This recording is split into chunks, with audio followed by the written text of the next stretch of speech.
Hello and welcome back to Alice Talks Football and welcome back to another live show where we'll be discussing all the latest Manchester United news, transfer news, takeover news, drama, leaks, stories going about and just having a general discussion heavily involved with you guys in the live chat about Manchester United, the problems at the club, how can Ten Hag fix this, what needs to be done, what needs to change, because a lot of things need to change, but what needs to change first. So much to talk about in today's live show, but please do hit that like button and of course subscribe down below if you're new. We're 5 subscribers away from 73k, so if we can, we're 6 subscribers away from 73k, so if we can hit that before the end of the live stream, that would be fantastic. So make sure you hit that like button to help the reach to see if we can get some new viewers in. But I'd ask you guys how you are. I'd ask you guys how you're feeling. But I think we all know the answer to that. We're all feeling pretty annoyed. We're all feeling pretty mad. We're all feeling pretty fed up. And I think we'll have a little bit of Man United therapy in today's live show. I mean, we've had to have one every week because we're so rubbish at the moment.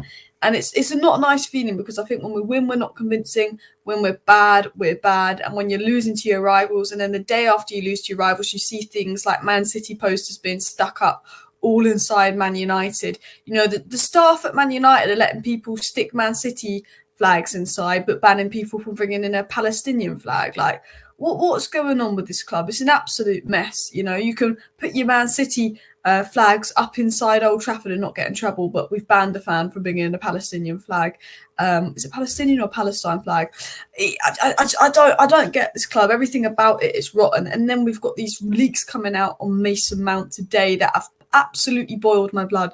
And do you know why they've boiled my blood? Because only Manchester United can leak a story about Mason Mount, and Ten Hag in his lack of game time, but then twist the story about Mason Mount not selling shirts. Manchester United have leaked this awful story on Mason Mount that I'm going to get into and made about selling shirts. Only Manchester United do that. No other club does that.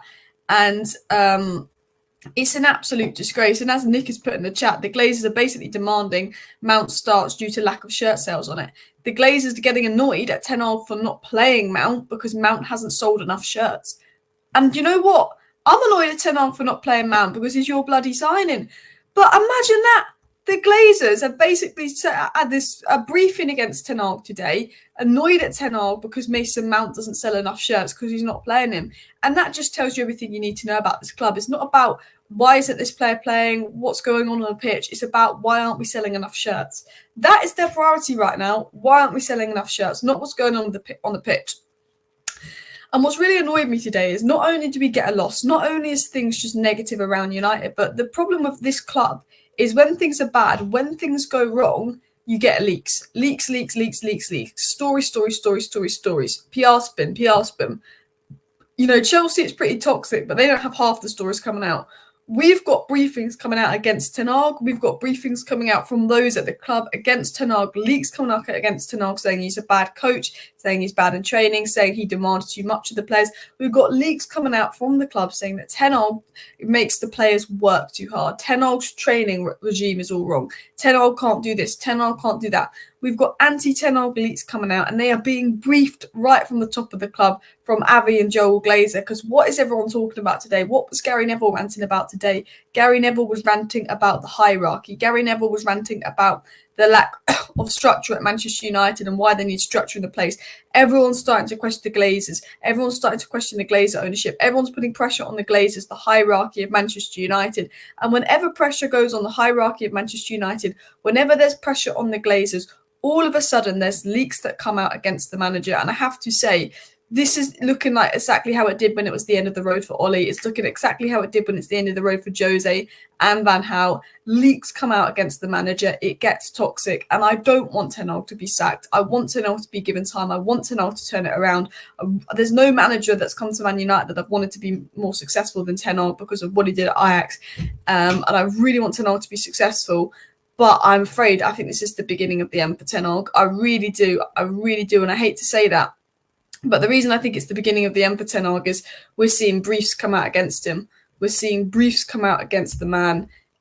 For me, I mean, look, Ten Hag's sacking himself. You can argue with some of the football we're playing. we're going to speak about Ten Hag's quote. I'm sure you're aware of Ten Hag's quote about how he can't play the way he did at Ajax at Man United, and we're going to get into what that might mean. But we have to get into this Mason Mount leak because it's in the title of the video. We're 5 minutes in. You guys want to know this Mason Mount story, and honestly, this story has really annoyed me today. That there's not a story that's annoyed me more than this one today, and we've had a lot of stories, but the reason this one's annoyed me is because it just sums up everything you need to know about the state of this club. It was said the United stand understands there's been no fallout between Mason Mount and Erik Ten Hag. There was a few rumours that it was a big fight between Mason Mount and Ten Hag, but it was coming from those basically ITK accounts on Twitter. You know what I mean? Like people making up stuff. Like someone's made up a story that Rashford was out clubbing, and someone's made out a story that Ten Hag had a fight with Mason Mount. That's not the case, which is good. However, this is what was said at board level. It's thought that due to Mason Mount wearing the iconic number 7 shirt, which a lot of us did question, he should be getting more game time. The lack of game time is not good business, and having him sitting on the bench is thought to have financial implications on having a star number not in regular use. An insider said the whole place is crazy at the moment. There is so much uncertainty everywhere. Boardroom, coaching staff and players, none of them know if they'll even be here next season. Erik included. The sooner Jim comes in and even has 1% of control and structure, it could be a godsend for United. I used to love working here, but recently it's an effort to turn up in the morning. And I know I'm not alone in saying that. Erik looks shot, the same as Ollie did towards the end. It's painful to see as he was a breath of fresh air last year. Though the party line publicly is that Erik Ten Hag is the man and has the support, I don't think he even believes that at the moment. The United stand can confirm that Mason Mount is still positive around training and that being on the bench isn't thought to be affecting his day-to-day life. So allegedly, this is what the leak has come out and said, and this is what the leak gets into. The leak gets into the point that, basically Man United are saying publicly they're backing Ten Hag, but apparently it's really toxic at Man United, and Erik Ten Hag doesn't even think he's being backed. Even Erik Ten Hag is not sure that he's being backed, and I think that makes sense. Erik Ten Hag is playing like a manager that's playing just game by game. He's not playing for the long term. Erik Ten Hag is a manager that's playing game by game to save his job.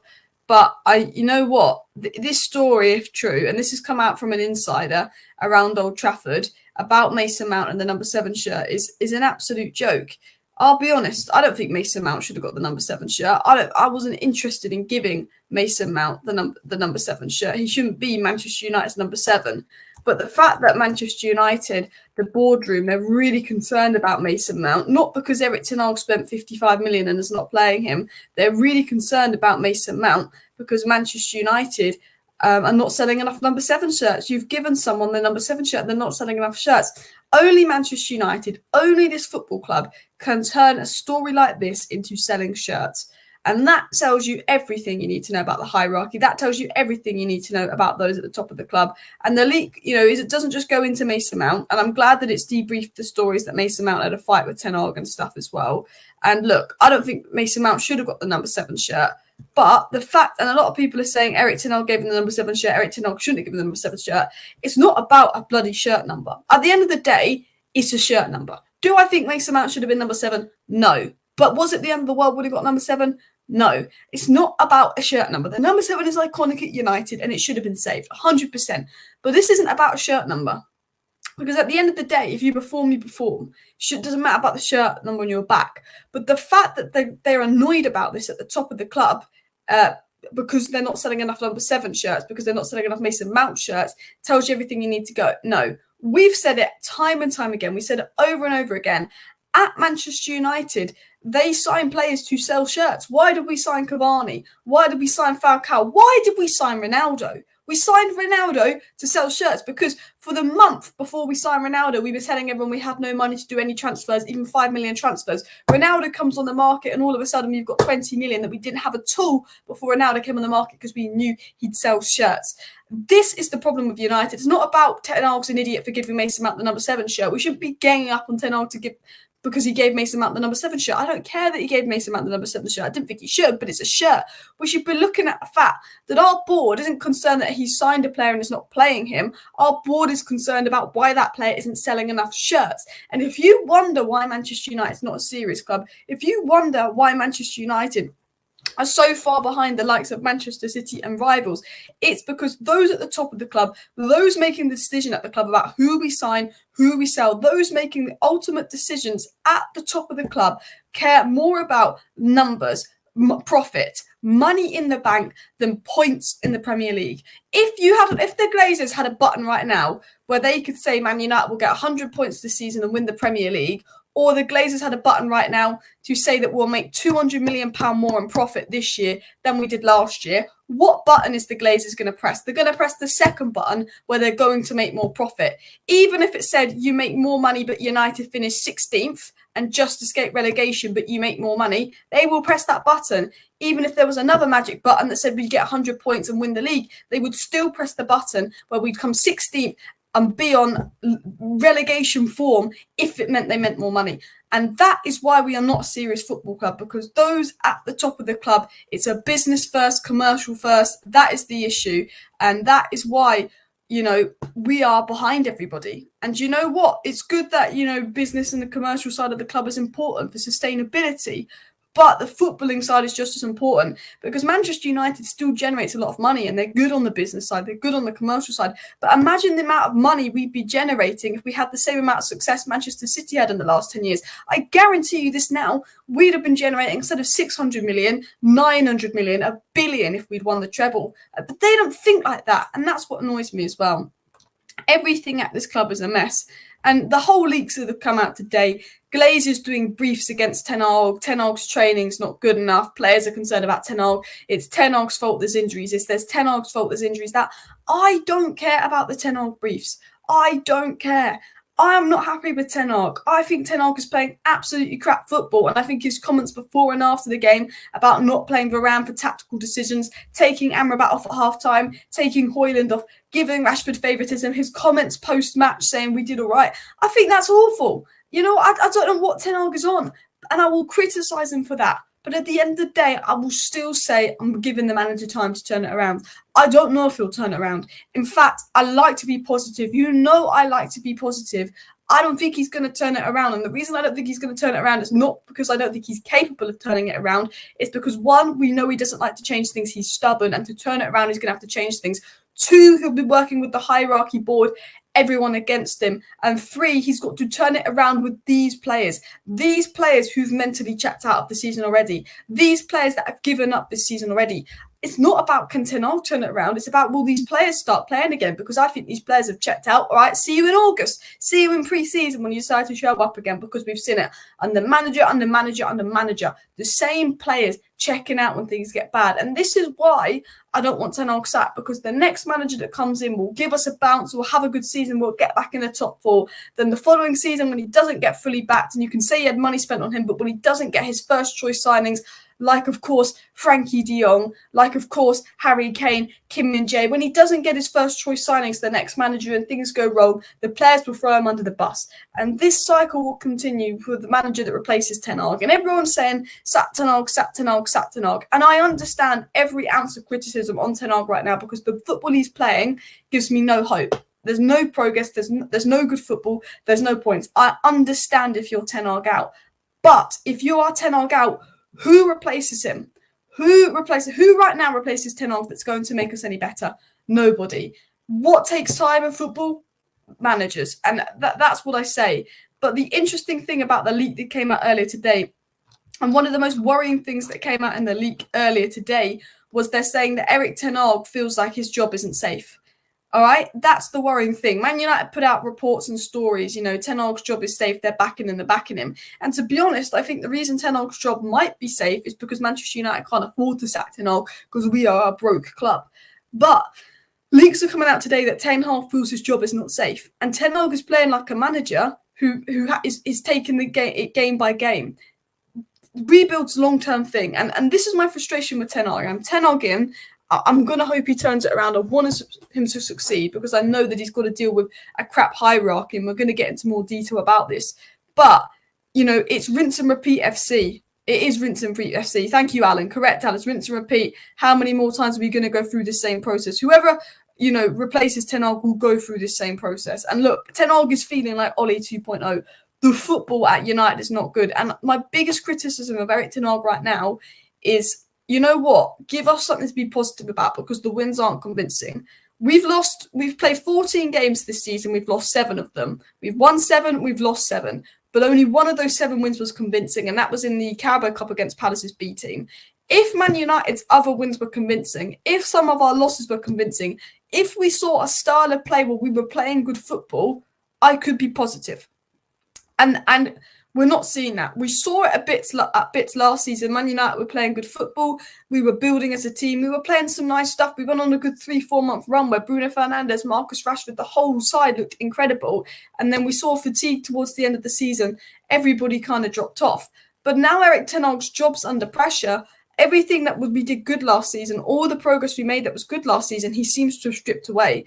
And my big problem with Ten Hag is he's playing like a manager that he's taking it game by game. He's not thinking about implementing his style anymore. He's not thinking of implementing a long-term strategy. It's game by game, grind out results. We are in October. October's not game by game, grind out result. It was okay last season in April and May when it was game by game, grind out results, make sure we get top 4. But when you're in October, game by game, grind out results is not acceptable. You cannot have that strategy. It's unsustainable. Playing Rashford and keeping him on the pitch because you know he can score goals when he's been crap for 3 months. Continuously playing Bruno. Why are you starting on the right wing? Because you know he can make something out of nothing. Now McTominay is getting the Rashford Bruno treatment because McTominay scores goals. And I watched a really interesting podcast about coaches, and it was said coaches, when they feel they're going to be sacked, will just keep players on the pitch that they can trust and know can score goals and create something out of nothing because it's all about moments. It's all about getting results. It's not about the way we play. It's not about the long-term strategy. It's not about building a process. And I'm worried that Erik Ten Hag is in that phase right now where he knows his job's on the line. So rather than going, you know what, I'm going to completely change the way we play. I'm going to try and get this team to play the way I did at Ajax. I want to implement my philosophy, my style of play, even though it might not work, even though it's going to take a while to click. Erik Ten Hag won't do that because he ultimately feels like he's not got the time to try and implement the way he wants to play at Ajax, implement his style of football at Ajax. Erik Ten Hag is like, okay, well, we've got Rashford, we've got Bruno, we've got counter-attacking players. We're going to have to play counter-attacking football if I'm going to get results because that's what the squad knows. It's like, you know what? At the end of the day, Erik Ten Hag, if we finished 12th this season, but you got us playing some good football and I could see we were 3 or 4 signings away and you played your Ajax way, I think I'd be more happy with that now because, you know what? We're not getting top 4. The opponents around us are too good. I just think if I'm Erik Ten Hag, who's taking it game by game, I'd scrap that. I'd say, you know what, we might risk a few points, we might risk a few results, but we're going to implement the way that you want to play, Erik Ten Hag, the way that you played at Ajax, that you're saying you're not allowed to play the way you did at Ajax at Manchester United. Thank you very much, Alex Marman, for the super chat. Erik Ten Hag will change nothing as long as the Glazers remain. I'm worried they will sack Erik Ten Hag and replace him with a yes man like Southgate or Potter. And that's exactly what I'm worried about. I'm not happy with Ten Hag. I'm not happy with the way we're playing. And my big message now is, Erik Ten Hag, just don't think about results. Stop doing it game by game. Grind out results. Keep McTominay on because he can score goals. Erik Ten Hag, my message to you is, play how you want to do at Ajax. I know we don't have the players to play the way you want to do at Ajax, but what you did at Ajax got you so successful. We, as a fan base, wanted you as a manager because we saw what you did at Ajax. We saw how good Ajax play. I know that you tried to play the Ajax way the first few games with United and we got battered 4-0 by Brentford.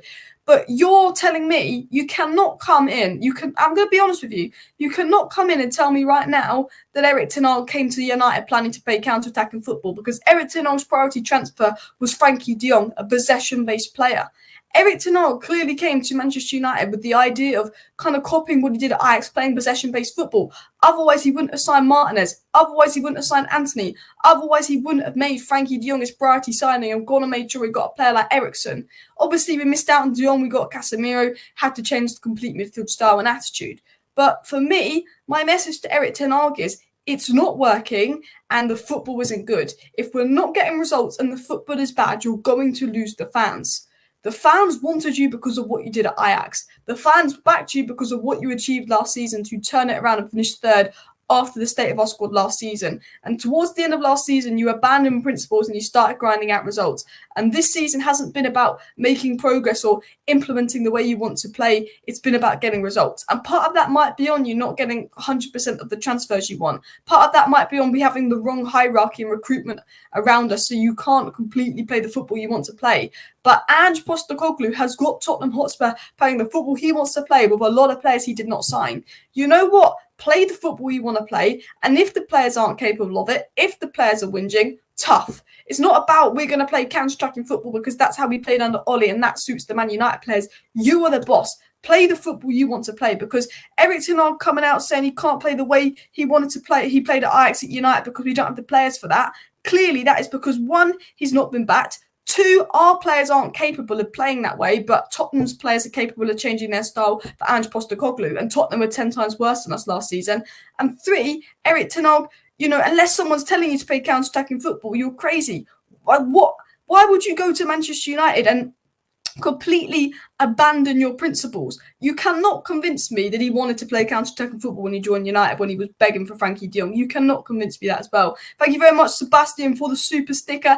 Everybody, please do smash that like button. Of course, subscribe down below if you're new. Share the video and all of that stuff as well. Erik Ten Hag is failing because of the same issues that brought down other managers. That has been successful elsewhere, such as Mourinho, Van Gaal, Moyes. The constant one during the reign is the Glazers. Spot on. At the end of the day, Erik Ten Hag has to take some criticism. Taking Amrabat at half-time, we all knew that was ridiculous. Keeping Rashford on, playing the same tactics, not having a plan B. Erik Ten Hag will have to take criticism. But it feels like the Glazers ruin every single manager. You know how Manchester United have this reputation for ruining players. I was saying how close we were to signing Jude Bellingham, and everyone was saying, well, if we'd signed Jude Bellingham, he'd probably be washed right now on the bench and not getting no game time. And you're probably right. Manchester United seem to have this complete reputation for absolutely ruining managers. We seriously do. So the way I look at it, and the way I look at Manchester United, is we ruin players, we ruin managers. But why is it that every manager comes into Manchester United, has to play counter-attacking football, has to play this way, has to play that way? All of a sudden it gets toxic. All of a sudden the dressing room gets toxic, and it's absolutely rinse and repeat FC. And you can look at the recruitment. £85 million on Anthony, £55 million on Mason Mount, and they're on the bench yesterday. You can look at the injuries. You can look at the style of football we're playing. You can look at many things. But at the end of the day, the one consistency in the 10 years of failure is Glazer incompetence. The club is a mess. Everything at Manchester United is an utter mess, but the one inconsistency there is Glazer incompetence. And I want to show you my Twitter rant. I want to dive into what I said on Twitter. I want to dive into a few comments I've made, and then I do want to dive into the live chat, because I do want to get your opinion on the situation as well, because I just don't know why Erik Ten Hag got the job from what he did at Ajax and now wants to play Ollie ball. I can't get my head around that. We've also got news stories on Sancho. We're also going to get into the anti-Ten Hag leaks.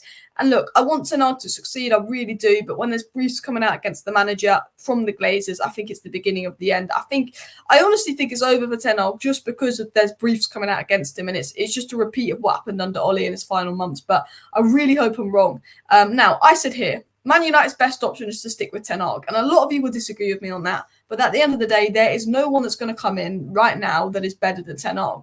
Maybe someone could get a better job do a better job and get more out of these players and get us playing better football in the short term. But these players will then throw them under the bus. You know what they do.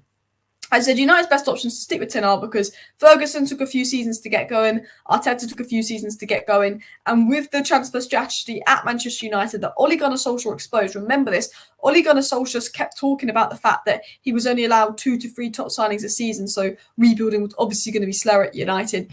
With managers needing time, with Man United's awful strategy of 2 to 3 signings a season, it is going to take Ten Hag longer to rebuild the club.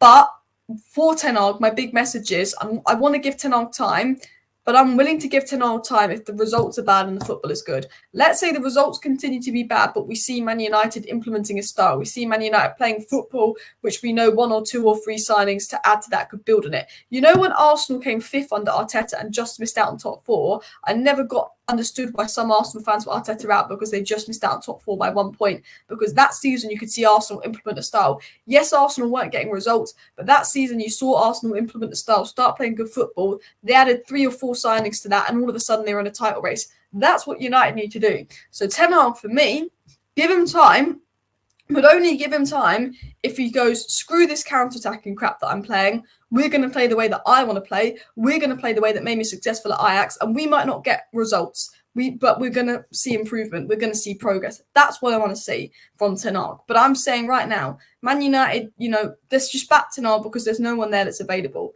And I said this, Ole exposed the club, and rebuilding at United will take longer. The biggest priority at Man United is not about sacking Ten Hag, it's about changing the hierarchy, appointing a proper director of football that knows what Ten Hag wants to do, he knows what Ten Hag needs, and will get the players to align with that. You know how Arsenal and Liverpool don't have the greatest owners in football. Arsenal and Liverpool fans hate their owners. They've always protested against their owners. But Arsenal and Liverpool's owners got the right people in, like Edu, Michael Edwards, and implemented a footballing strategy. All of a sudden, Arsenal are much better. All of a sudden, Liverpool, who spend less money than us, are a lot better than us. Liverpool rebuilt their midfield in a single window. Look at Liverpool's midfield. Liverpool lost Fabinho. Liverpool lost Henderson.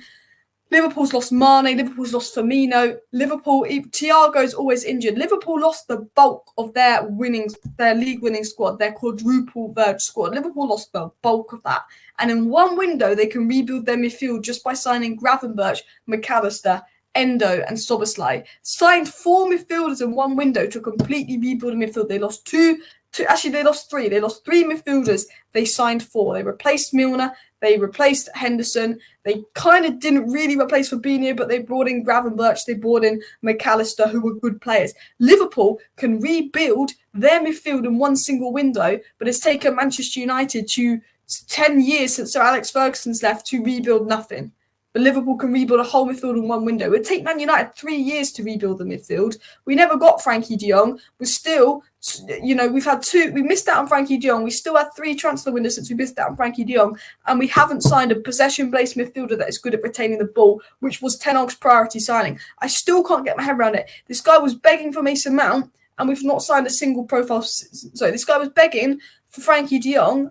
3 transfer winners have gone by since we've missed out on Frankie de Jong, but we've not signed a player that's a similar profile to Frankie de Jong. So clearly he wanted to play a certain way with Frankie de Jong and has changed it. And now I said here, the most worrying aspect about Ten Hag right now isn't results. I think top 4 is gone because Tottenham are good, Liverpool are good, Arsenal are good, City are good, and Newcastle are better than us, Villa are better than us. I think top 4 is gone. So if top 4 is gone, for me, screw the results. Finish 12th in the table if you're going to finish 12th, if it's going to take us 1 game a week next season and help us improve. Because you know what? I'll be honest. Finish 12th this season if we go from playing this counter-attacking crap. If someone said to me, we'll finish 7th and play counter-attacking crap like we are this season and grind out enough results to finish 7th, or finish 12th, but we'll end the season really well, seeing a style of play like that mirrors what Ten Hag did at Ajax, but United are looking good. And the next season we have 1 game a week, so it's even easier for Ten Hag to completely implement his style of play. He'll get a few more signings into mirror style of play. I would see us going from 12th to 3rd. But if we finish 7th this season and didn't change anything, I'd see us going from 7th to 12th. And do you know what I mean? I don't know if that makes sense. The most worrying aspect for me isn't right now about the results anymore. It's about the way we're playing, and the way we're playing is not convincing. And that is where I'll be critical of Ten Hag, and that's where he needs to change it. But the thing is, and this is where I have the massive question, and I'm sure you're aware of what Ten Hag said earlier, and I'll get into it if you're not aware of it. But Ten Hag made a comment about how he's not able to play the way he did at Ajax at Manchester United. Ten Hag made comments about not being able to play the way he did at Ajax at United. You know, it feels like he's playing counter-attacking football to suit the players. You know, we have to grind out results. He's saying, you know, we don't have the players to play the way I did at Ajax. It's a different club. But you wanted Frankie de Jong, so you clearly wanted to play the Ajax way, and you've changed it. And every game that we play now, Erik Ten Hag is coaching like his job is on the line. He's not playing the way that I want to see him play. Let me just take some water because my throat is gone. The rant is making my throat go. And this isn't me trying to rant about Ten Hag. This is me ranting about United. But, you know, Ten Hag said we can't play the way we did at Ajax. And this is the biggest question for me. Why can't Ten Hag do what he did at Ajax at United? We wanted him because of what he did at Ajax. He was appointed for this job because of what he did at Ajax. He wanted Frankie de Jong. He had this plan to play like he did at Ajax, and he's changed that. Has he changed that because he's been told that Rashford has to play a certain amount of games or this and that, and he has to play this way? Has he changed that because he feels like his job's on the line and he feels like this suits the players we have and this is the only way to get results? Why has he changed his philosophy? Why has he changed it? And that is the question for me, and it's not working. You know, if I'm Erik Ten Hag right now, I go, top war is over. You know, it's about progress. I think as a fan base now, I think right now, if we were getting the same results, but we were seeing Man United play good football and we were seeing progress, we were seeing improvement, even if the results weren't there, as a fan base, I think there'll be a lot more patience with Ten Hag. But I think the reason people are Ten Hag out now, is because we're 14 games into the season. Yes, we've won 7 games, but one of those 7 games was a convincing win, and that was against Palace's B team. And as I said, his dream transfer was De Jong, a possession-based player. Why have I said plan? I meant to say possession-based player, but for some reason he switched to a counter-attacking style. That is the question that needs answering. The biggest question that I want answered right now is why Erik Ten Hag made comments about he can't play the way he did at Ajax at United. Is that because the recruitment at United isn't good enough? Is that because he hasn't got the players? Is that because he's not allowed to? Why has he changed that? Because we know that you wanted to play a certain way when you wanted De Jong. But at the end of the day, I will be critical of Ten Hag. He needs to change it. It's not even about results anymore for me. It's about seeing progress. I see no progress. This is mirroring us 2 years ago. 2 years ago under Ollie, when we'd lost 4-1 to Watford, it is mirroring it right now when he got sacked. It is mirroring when Ollie got sacked. And I don't want Ten Hag to be sacked. I want him to change things, but he's got to change things because he's mirroring Ollie right now. Because at the end of the day, sacking him out of the manager won't solve the problems. Maybe Erik Ten Hag will need to get sacked. Maybe if Ten Hag continues this way and is doing Ollie 2.0, he will need to get sacked. But the ultimate thing is, if you sack Ten Hag, it's still not going to solve the wider issues at United, which is to do with the board, which is to do on the structure of the club. And people will say, stop going on about De Jong, he didn't want to come. It's not about De Jong not wanting to come. We're not going to get De Jong, but it's about the fact that De Jong was our priority signing. De Jong was Ten Hag's dream signing, priority signing when he came to United. A player that is a possession-based player, a player that wants the ball in the midfield. Man United is playing a brand of football right now where they avoid the midfield and build up. There is a massive hole in the midfield. We're completely avoiding the midfield and build up like it doesn't exist. Frankie de Jong is a guy who builds up the ball in midfield, who progresses the ball in midfield, who carries the ball, who is a volume passer in midfield. When you have Frankie de Jong, you play through midfield. You'd have a guy that would control the midfield. So Erik Ten Hag has gone from begging for Frankie de Jong, which would then mean that United were going to play a style where they were going to have the ball in midfield a lot and completely progress the ball and be a midfield, build up in midfield.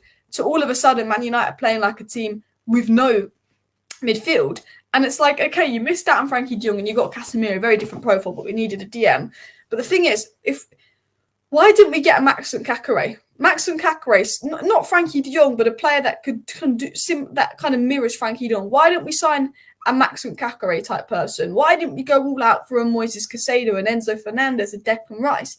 If Ten Hag made it clear he wanted Frankie de Jong and you signed Casemiro, a completely different player to Frankie de Jong, is he changing his ways to suit Casemiro? I don't think so, because poor Casemiro has been asked to do so many things. But it's not about Frankie de Jong didn't want to come to United. It's not. We know that. Okay, but it's the fact that we didn't get Frankie de Jong, so why haven't we signed a player similar to Frankie de Jong since? Because if you'd have signed Frankie de Jong, we would have played possession-based football through the midfield. We would have had the ball in the midfield. We're playing where we don't even use the midfield. Is that because we didn't get Frankie de Jong? I don't know. But if we didn't get Frankie de Jong, why haven't the board gone out of their way to sign a Maxim Kakare or a midfielder that could be very similar to Frankie de Jong? What it's like we've completely abandoned what Ten Hag planned to do when he first came to the club, because if he'd have signed Frankie de Jong, or we'd have got a player that mirrored Frankie de Jong this summer or maybe in January, surely we'd be using the midfield more. Maybe that's why he played Maino more in pre-season, because Maino has a few of the qualities that de Jong had, and maybe he does plan to play a certain way, and maybe it's because of the midfield. But, that's my big question. It's not about, okay, we know the de Jong saga's done. It's about the fact that we never got a player similar to de Jong as well. Trust me, if City wanted Frankie de Jong that summer, they would have gotten him. He didn't want to come, but he wasn't disdivered that whole summer. Yeah, that's the thing. At the end of the day, even if we didn't get de Jong, why don't we sign a player like him? I said it before and I'll say it again. I can see history repeating itself. We will see Erik Ten Hag hiring. We'll sack Erik Ten Hag, hiring interim, write the season off, then hire Southgate, a yes man who will make Maguire captain again, says Alex Marmon. And the thing is, I wouldn't put that past United at all, to get Southgate or Potter or someone in. The thing is, everyone's saying sack Ten Hag, and I 100% start to get the Ten Hag frustration, because taking Amrabat at half-time, the favouritism, the way we're playing, the lack of progress, I see why people are critical of Erik Ten Hag right now, 100%. We have to be critical of Erik Ten Hag. But if you sack Ten Hag, I don't think it gets better. Ten Hag needs to change things. We need to give him the time to change things.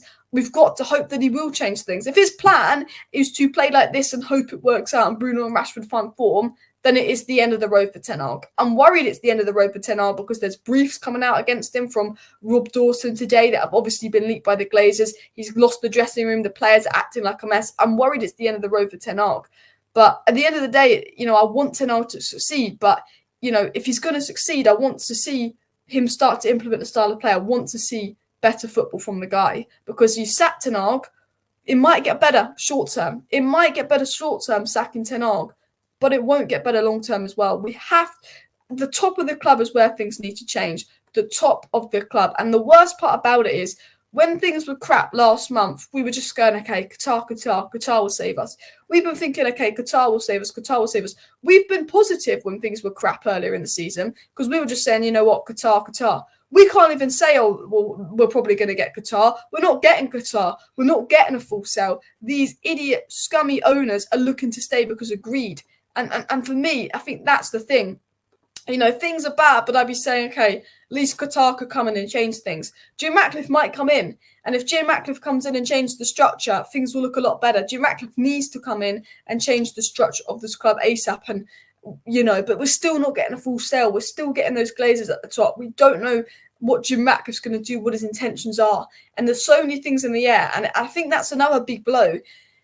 Things are crap, but we had this hope that the Glazers would be gone soon. Qatar would come in and bring Man United back, and I don't think that's going to happen. And I think that again, maybe he's had a mental block on some of the players. Maybe he's had an impact on the squad on Ten Hag because everyone's uncertain of what happens. And there was a leak that came out that no one in the staff was happy that Jim's coming in. The staff wanted Qatar because at least they kind of knew what was going to happen. Everything's so uncertain at this club.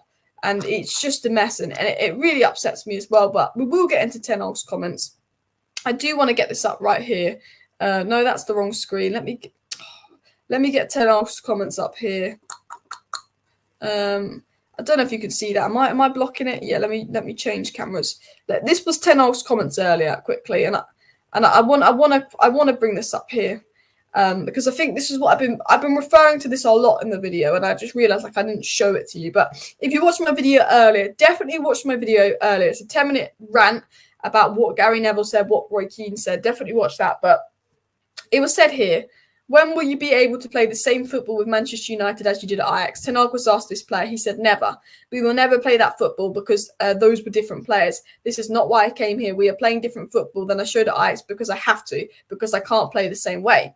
Ten Hag then said the players decide how you play. Ajax was very typical and a characteristic style of play. With Manchester United, I will always show different football. So last year as well, we have to play more direct here because we have the players. That is the worrying thing. And I think this is the big question. This is the £1 million question right now. And this is, for me, what determines Erik Ten Hag's future at United. And you might call me crazy, but what this means determines Ten Hag's future 100%. I'm going to say this now because Malps has said on the chat Ten Hag's lost the fans, and I think he's losing the fans because of the football he's playing. Okay, but I don't think he's lost the fans yet. I'm frustrated with him, but I'm willing to give him time. But Erik Ten Hag will lose the fans. If Erik Ten Hag continues to play this crap football and doesn't change it, he will lose the fans. But you look at this here, he is saying he can't play how he did at Ajax because at United you've got different players, you have to play direct. What does that mean? What does he mean by that? Because this determines his job. If Erik Ten Hag is changing his footballing principles because of the club he's at and the players he's at to suit the players he's at, he will get sacked. He will be gone. He will be finished. You don't change your footballing principles to suit United. United, the job at those above Ten Hag should be getting the right people so Ten Hag can play the way he did at Ajax and did so successfully. Those at the top of the club should be bringing in the players, getting rid of the players, rebuilding a team for Ten Hag so he doesn't have to change his principles, like Tottenham have done with Ange Postecoglou. You can say this is on the hierarchy. Why aren't we doing that? Part of it is.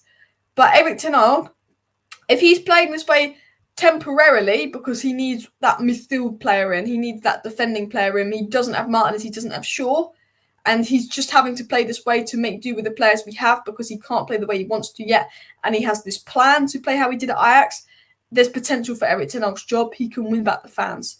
But if Erik Ten Hag is playing this way because he's decided when he got to United, he's got these players, he has to play these players. He has to change his whole philosophy for these players, and he's now going to be a direct transition manager. He will lose his job. And this is the £1 million question that I want answered. Are you changing your principles, your style, everything you want to do to suit the squad? And is that your long-term goal to play direct? Or are you doing that because you don't have the backing around you? You don't have the hierarchy. You don't have what you need. If it's option B, that gives me hope. But right now, I think Erik Ten Hag, screw the players we have, because these players have thrown 2-3 managers under the bus before you. I don't care about any Man United player right now, apart from Rasmus Højlund and Rafael Varane, who haven't put a foot wrong. These players, and obviously the new players, we're not going to give them a stick really because they've just been here. But a lot of these players threw Ollie under the bus, Ralph under the bus, Jose under the bus, and some of them were even here under Van Gaal. Screw the players at United. Don't change your ways for these players, because these players are known for screwing so many managers under the bus. These players have thrown many managers under the bus.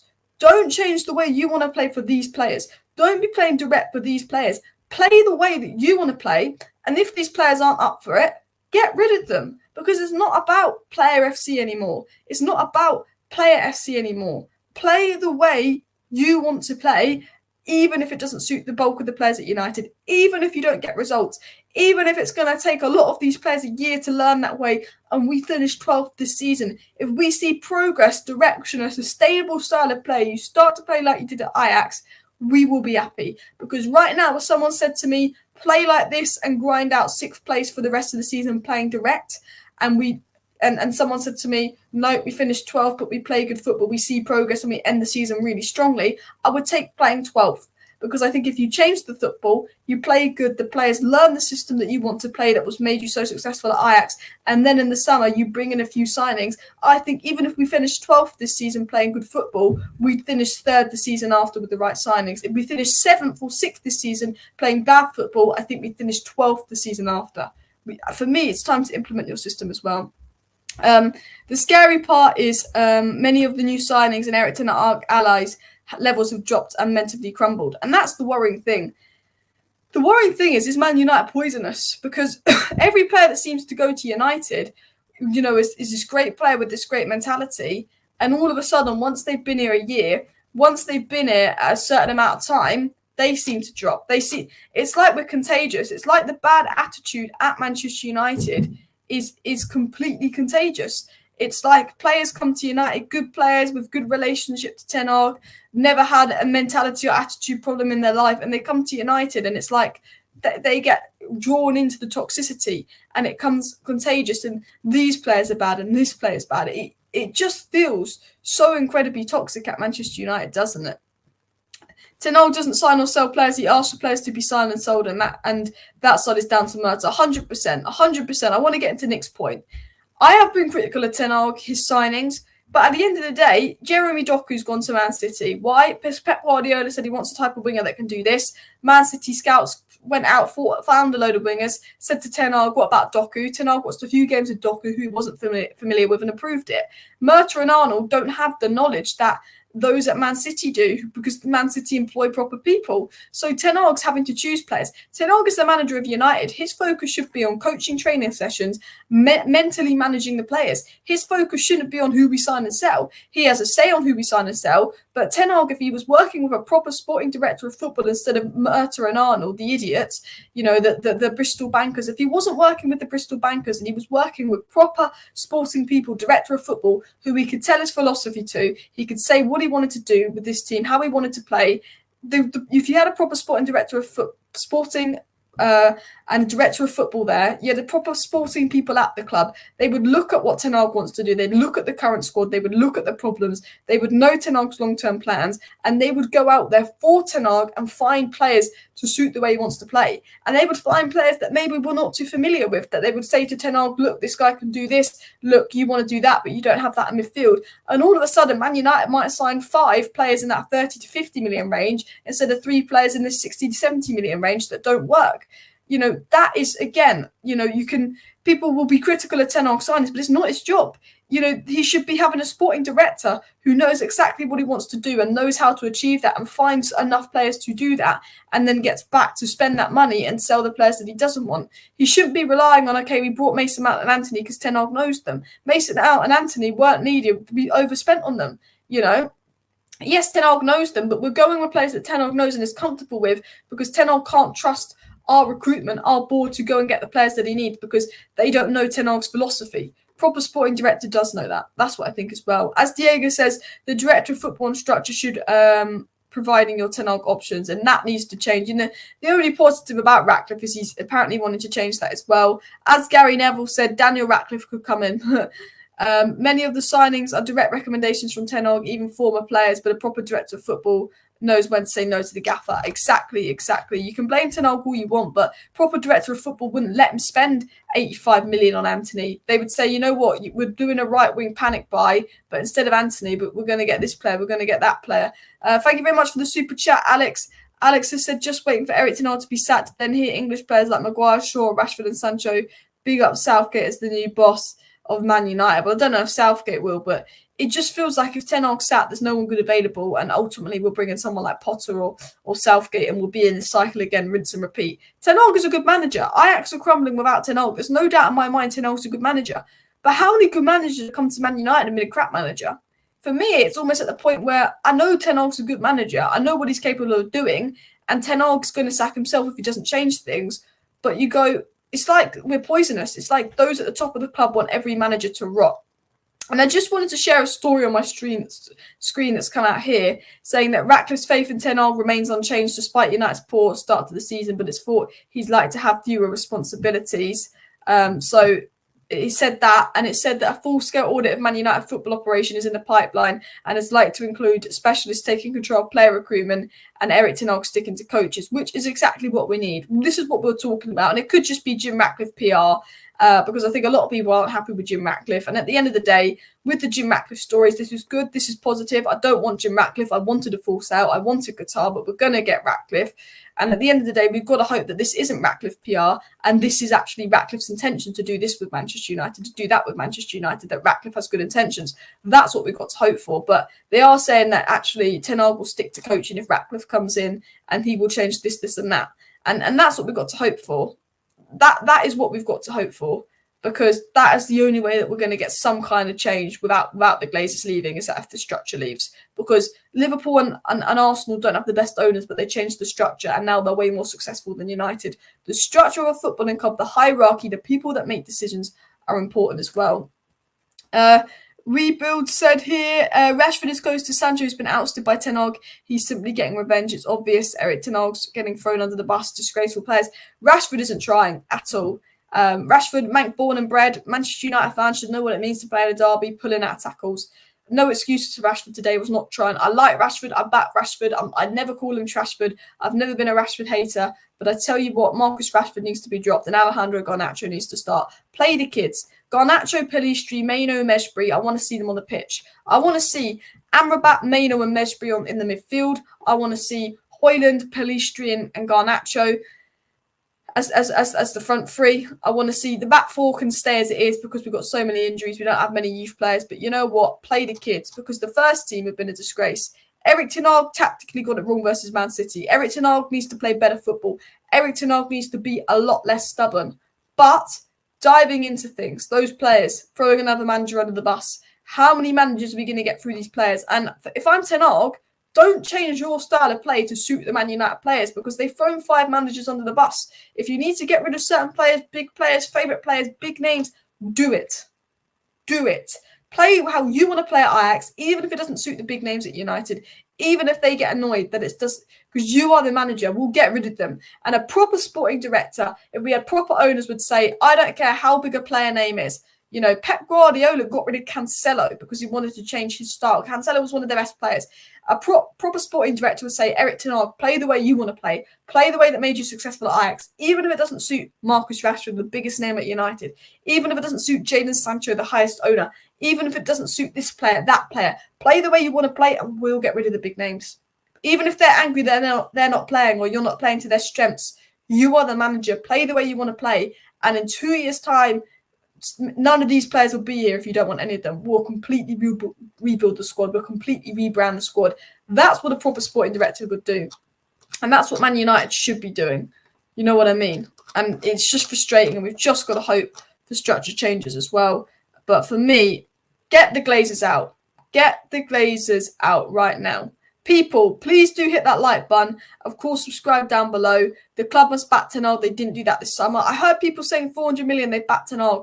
They didn't get Kim Min-jae. They didn't get Frankie de Jong. They didn't get Harry Kane. It's B and C options. Every single manager, B, C, D options, not A options. Overpaying, panic buys. Every single manager. 50% of Ten Hag signings were either on loan or a 3. Panic signings because they never backed him properly. Think about that.